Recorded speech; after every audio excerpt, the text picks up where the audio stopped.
L'heure est venue pour vous de partir. Que Sa Majesté, son gouvernement et son peuple désapprouvent de façon totale à la fois ce massacre et l'idéologie qui l'a permis.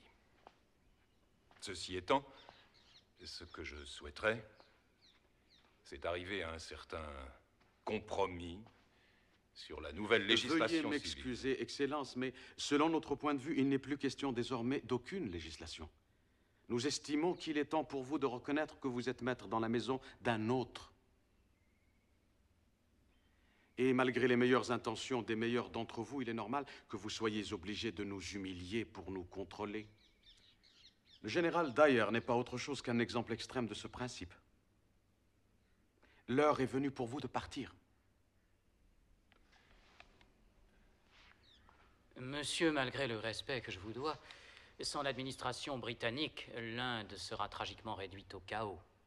Monsieur Kinnock, je vous prie de comprendre qu'il n'est pas un peuple sur cette terre qui ne préfère son propre mauvais gouvernement à celui même bon d'une puissance implantée. Mais, cher monsieur, l'Inde est britannique. Les Anglais ne sont en rien des implantés.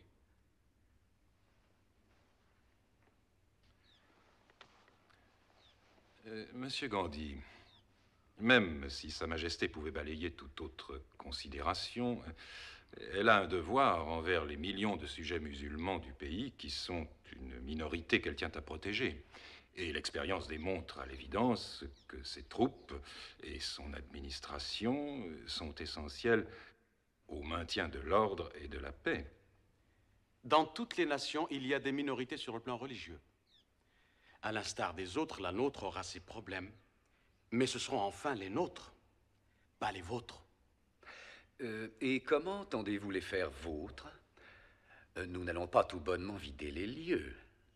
Mais si. Vous finirez par vider les lieux. Parce que 100 000 Anglais sont dans l'impossibilité de contrôler 350 millions d'Indiens si ces Indiens refusent de coopérer. Et c'est cela notre objectif. Nous prônons une pacifique, une non-violente non-coopération.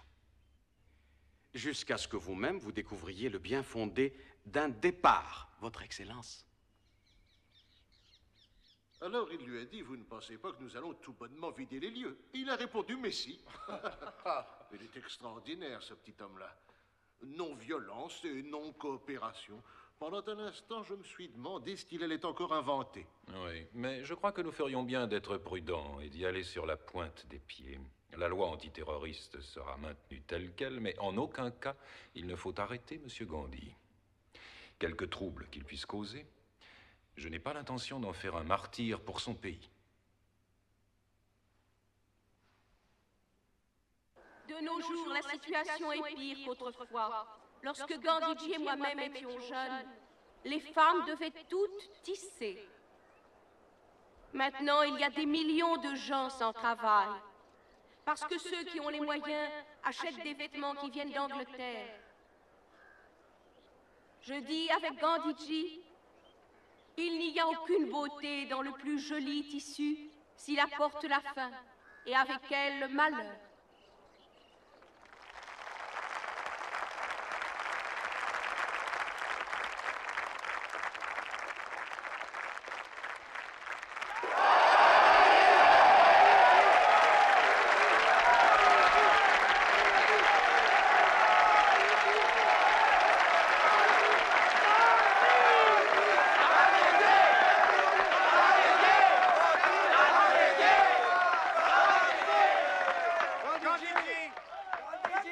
Que je vous apporte et le message que j'ai apporté à vos frères partout où je suis allé.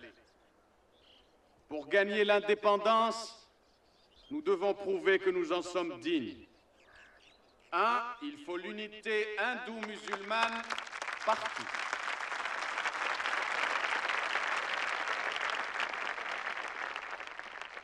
2. Les Indiens ne doivent plus être traités comme les Anglais les traitent. Il faut extirper à jamais l'intouchabilité, l'extirper de nos cœurs et l'extirper de nos vies.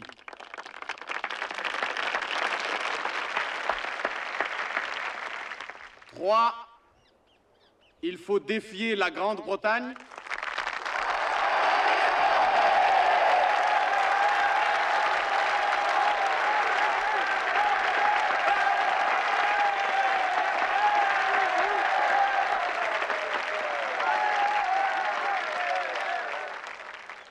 non pas avec violence, ce qui renforcerait leur volonté, mais avec fermeté, ce qui leur ouvrira les yeux.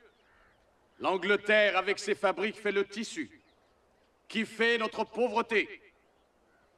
Que ceux qui veulent ouvrir les yeux des Anglais m'apportent les vêtements de Manchester et de Leeds qu'ils portent aujourd'hui, et nous allumerons un feu qui se verra jusqu'à Delhi et jusqu'à Londres.